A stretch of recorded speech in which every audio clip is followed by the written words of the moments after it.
Insights, solutions, and networking all come together at RSA Conference.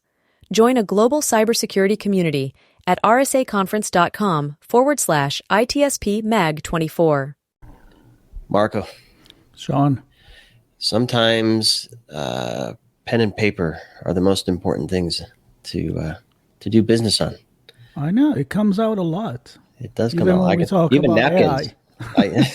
That's true. I can't tell you how many people I've heard have their best ideas at a dinner meeting, and they write that idea on a napkin, right? And that napkin's pretty safe. It's not going up in the cloud somewhere for somebody else to steal. But the point of me making that observation of backside of napkin innovations is that that's not for everything in business. There's a lot of stuff that is driven by technology, and with that, as you know, Marco, comes risk, especially in the legal world where it's not just corporate IP and secrets, but perhaps partnerships with other companies or legal actions that they have underway. There's just countless. I won't even list all of them. There's countless types of data that companies need to be aware of when it comes to the legal space. And we're going to talk about that today with James Jansen from Consilio. James, thanks for joining us. Glad to be here. Thanks for having me. Yep, the VP and global head of cyber response solutions at Consilio. Give us a view into who James is. Maybe some of the things you've worked on in the past and what you're up to now at Consilio.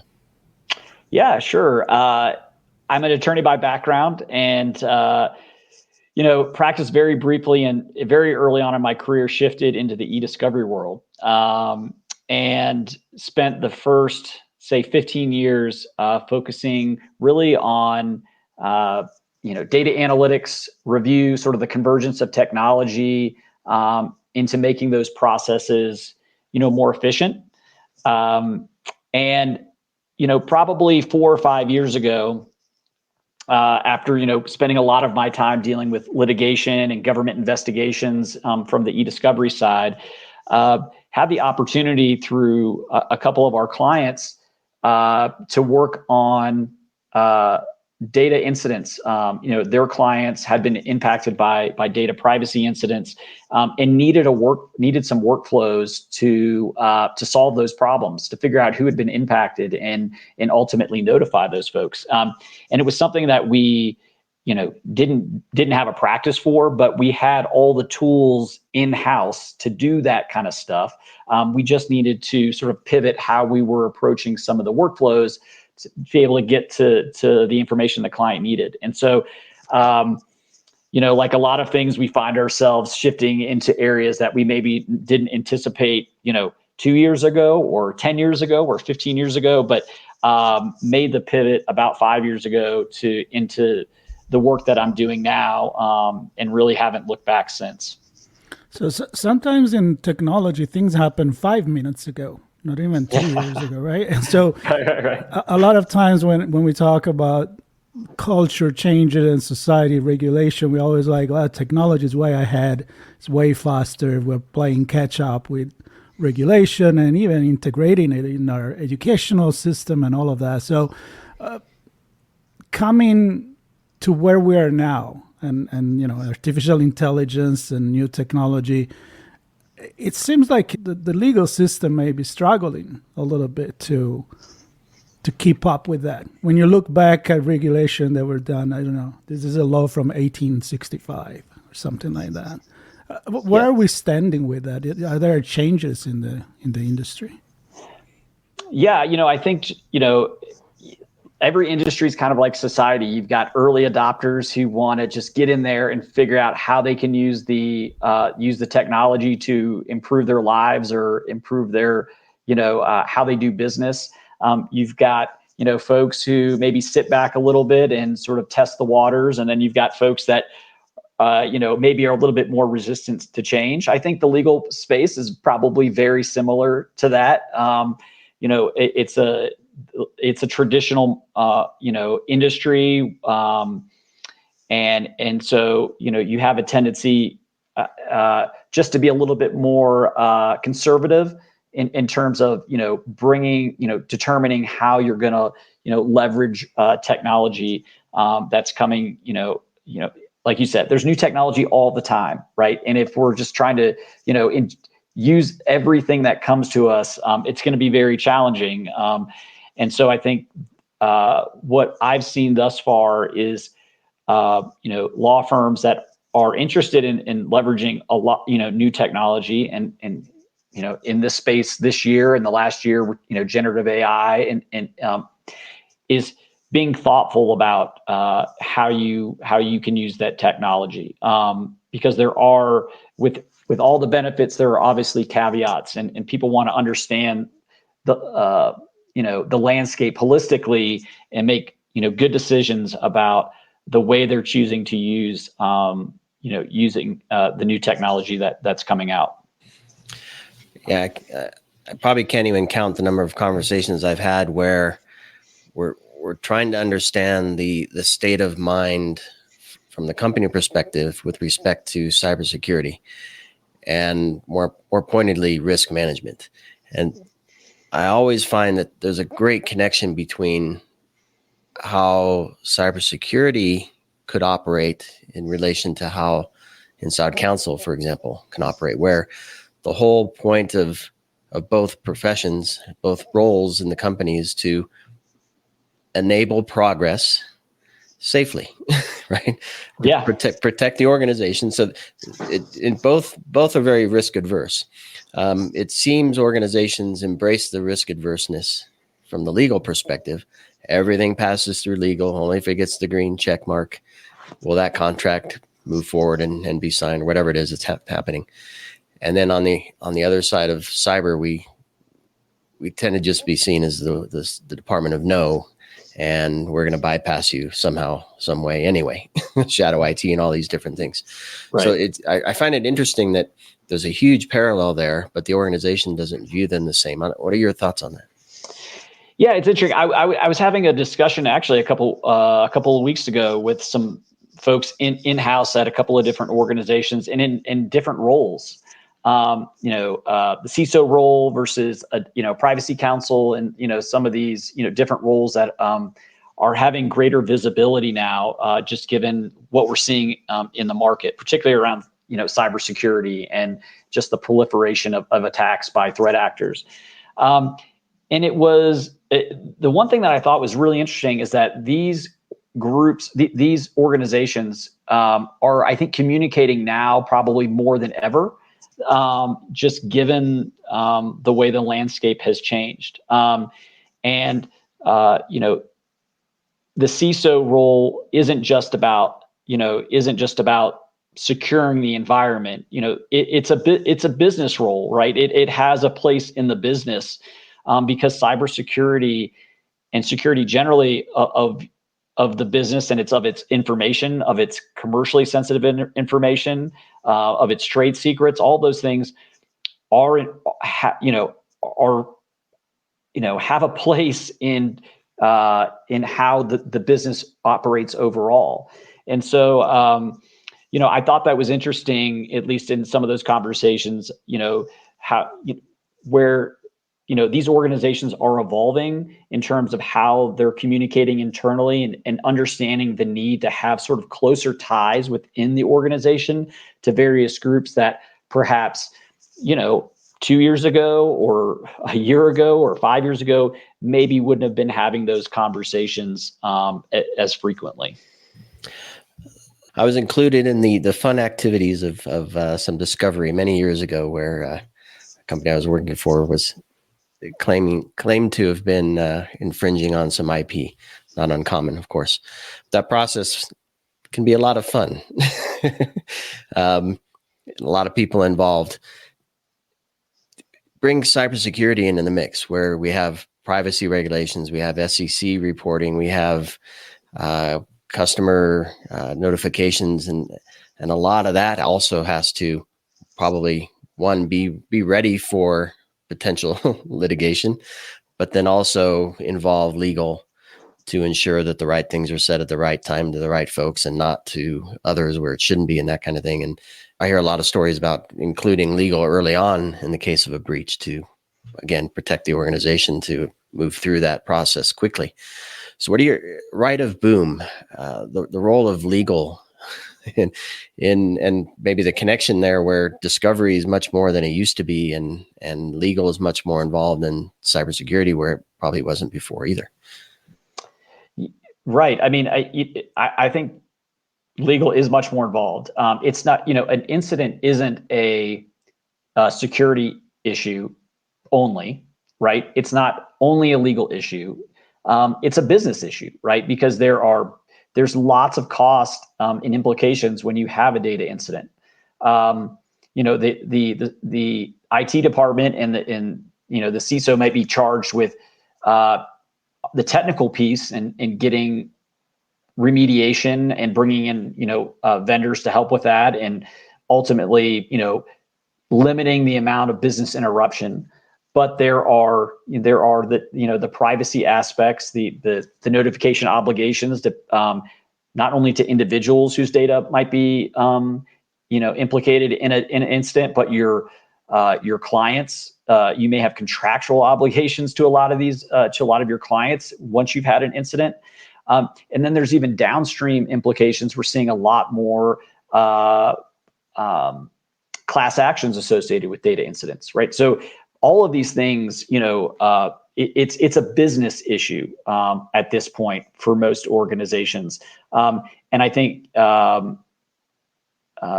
because of that, more groups are getting involved. Because of the realization that, I think more groups are getting involved in the decision-making process. Very early on, even when, before our organization gets involved in some of these matters, there's absolutely, outside counsel coming in to oversee the work that's happening specific to when there is an incident. And really it's around protecting the attorney-client privilege around this work. So we're not just seeing in-house counsel be more involved, but outside counsel is getting involved to make sure those protections are in place when there is sort of some of the downstream ramifications following an attack. So thinking of these and going back to the early adopter, the one in the middle, and the slow one, when we look at the fact that at this point, and you kind of said that every business is a technology business, every business is possibly a target for an attack. The culture of not jumping on the technology wagon and putting cybersecurity on top of the list that you have to deal with as a law firm or a corporate counsel. It seems hard to resist. It's almost like I'm going to just stop working or just going to do something that is, I don't know, in the past nowadays. The culture, how can this law firm and corporate counsel help developing a culture of cybersecurity in a company if they are themselves not into that? Yeah, it's a really challenging issue, I think, right? I think there's two things. One, everyone has to realize, you said it just a few minutes ago, everyone has to realize that no matter the industry, no matter the size of the organization, you are a potential target for a cyber attack, right? There is no getting around that. You are a medium-sized manufacturing company in the Midwest. You are a large hotel chain. You are a small family practitioner, healthcare practitioner. You are a medium-sized law firm, operating in several states. All of those organizations are potential targets for threat actors, and because at the end of the day, what they're most interested in, the threat actors is financial gain. And so, to the extent that there's financial gain in attacking any of those organizations, that's what they're going to look for. So I think that's step number one, is just understanding that you are not immune to being a target. I think another interesting sort of piece of information is that when we talk about cybersecurity, it's really, in most organizations, a pretty small percentage of their IT budget, right? Which I think is really important for people to know. I've seen figures between 5 and maybe 10%. And this is, protecting your organization from, outsider threats that could really have a potentially significant monetary impact to your business. And so that's a pretty, that's a relatively small percentage. And so I think because of, technology, and that really is focused a lot, that 4 to 10% is focused heavily on technology, right?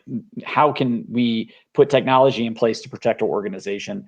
And because of that, that's where I feel, from my perspective, this idea that you have to have a culture as an organization that respects the threats from cybersecurity threats, and your employee base is eyes wide open to these threats.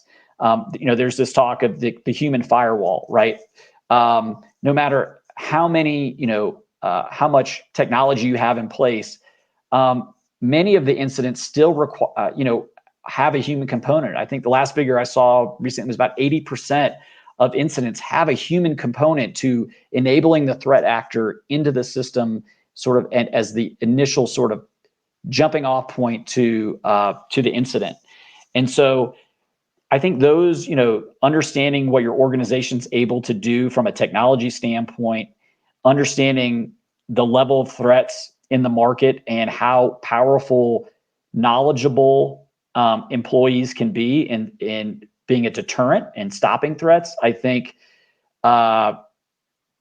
those ideas, can't be disputed, in the sense that, we have to have a culture where our employees are empowered to, raise their hand if they think there's an issue, are able to spot issues when they, something comes in that looks odd, and even those simple things, that there's power in that. And I think organizations, I think they're starting to understand that and see that more and more.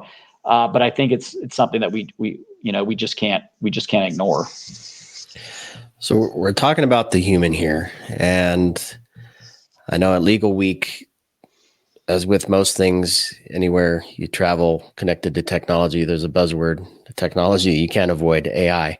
So when you're talking about the human, I look at this technology, generative AI in particular, taking the smart things we do as humans and replicating it at scale, right? So what are you seeing in terms of Gen AI and large language models, in terms of opportunity, but also awareness and readiness to move forward safely, as the goal is for both legal and cybersecurity folks? Yeah, I think, from a cybersecurity standpoint, I'll just start there and then kind of go into sort of the landscape generally. I think there's, we're seeing organizations leverage AI to bolster the protection of their organization, right? So from the inside, perhaps you have a team of 3 and you can leverage particular AI that's focused on in the cybersecurity space. Perhaps that allows you to just be, protect your organization just a little bit more using that technology. But on the flip side of that, we're seeing, threat actors leverage all sorts of AI to, I think, make their attacks perhaps more believable. And then not only, not just talking about, the emails that come in that, perhaps now are cleaner than they may have used to be when a phishing email came through, but also leveraging, technology that allows you to spoof a number, or the idea that you can now, get on a video call and perhaps fool someone using the image of a representative of their organization, so that you're trying to do that second layer of authentication when something, you're trying to do that right thing as you get the call from your CFO, hey, we need to make this wire transfer. Okay, let me hop on a Zoom call with my CFO and make sure everything is on the up and up. And suddenly someone's layering additional technology on top to spoof the CFO and do that secondary authentication in a way that sort of circumvents everything that people think they know about about cyber attacks. So I think that piece is probably has people nervous. I think it's and is going to be a challenge, I think, going forward. I think AI and generative AI, large language models. I think there's two ways people can go with these. I think there's leveraging models that already exist in the cloud. And I think there's obviously, there's some concern about what you're sending into the cloud as it relates to the data, even if it's tokenized. Is it anonymized? What am I really giving to the large language model? And is that information going to be accessible in other ways? So I think that's a massive concern, right? Do I want to try to train a large language model and put my trade secret information, into the cloud in some way that might be accessible, to other users? I think there's lots of back and forth about that, and I'm sure that the safeguards in place to prevent that. But I think it's still a concern people have as they learn about the technology and how it works and whether they're comfortable. And then the other piece of that is private large language models, trying to bring that technology in-house, maybe for purpose-built use cases. But there's obviously a huge expense with that. The processors that are required to do this are pretty significant. And you need a lot of data to train on to really get the benefits of these large language models. So I think there's a little bit of tug, in terms of data protection, but also wanting to leverage the technology that exists, and at the same time trying to figure out, what this means for sensitive data, commercially sensitive data, personal sensitive data. If you are sending it into a cloud environment that's going to use that data to learn and train for other types of purposes. Yeah, and I can see a scenario where I'm using a prompt to play out my case trial, where I'm loading up all my stuff and I'm saying, all right, so assuming the opposing counsel comes at me with this, how likely or how well does my case stand up against? I can see some really cool things, but then of course the exposure of that data, if it's not private, it can be dramatic. Yeah, for sure. And I mean, I think we also see, that where the outputs may not be 100% reliable, right? And so I think with anything, and particularly in the legal space, you're not going to get rid of the human component of verifying the information, right? Of taking that additional step of making sure what the output is, one, is what you want, is what you're looking for, but two, is accurate. And AI might help you get there faster in terms of maybe, pulling a brief together or doing some deposition prep or, those types of things. But there still has to be that human element of, okay, this is what you're giving me, but let me validate this, particularly if you're, submitting something to a court, or you're going to be, asking questions in trial or in deposition. You want to make sure that you've crossed those I's and dotted those T's to make sure you're comfortable with the output.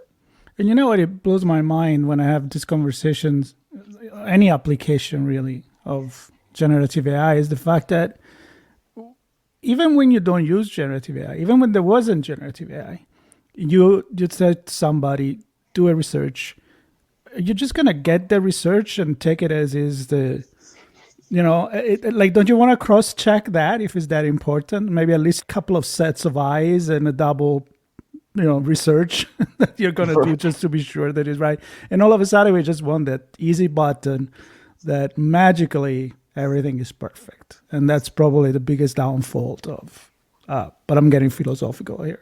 I think it's really important, right? I think that's with any technology. At first, I tend to be like, personally, I like technology. I think it has the opportunity to improve how we do things, both in business and our everyday life.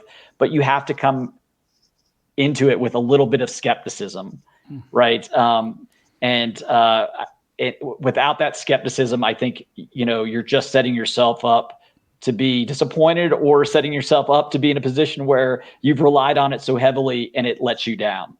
And not just let you down, but in a pretty significant way, whether it's your business because you've leveraged a technology that, in a way that it was not intended, or you haven't cross-checked it and you submit a brief in a case, and suddenly there's some pretty significant downstream consequences, either as an attorney or, from the courts, or from your clients, or from both. I just think you have to have a healthy level of skepticism and curiosity to make sure that, that when you're using it in the right way. And, I think it builds over time, at least for me, I think for a lot of people, right? You get more comfortable with how the tool works. You start using it for more and more things, but it's a gradual process. It's an incremental process. And I think that's okay from my standpoint. I don't think there's, an issue with that. And, I think it makes sense for a lot of businesses, particularly those that are more conservative in adopting technology. Yeah, curious skepticism. I love that. As we wrap here, James, I want to connect a few dots. You talked about this being a business issue. We've talked about embracing technology, but not at the expense of keeping the human involved. And for me, this ultimately comes down to the culture we talked about, the team that we have in place, the technology that we're leveraging, and the smarts, the insights of what's going on, and all that becomes the operations. So how does what you and your team do at Consilio fit into legal teams within an organization, outside counsel, firms that are partnering together? How do you help different organizations embrace technology safely, do the discovery work, protect their data, handle incidents, all the things you do to kind of fit into this picture so that they can move forward and embrace technology in a safe way? Yeah, I think Consilio has always been, a technology forward-leaning organization. I think we particularly, we're a legal technology service provider, and we understand the importance of technology in helping our clients.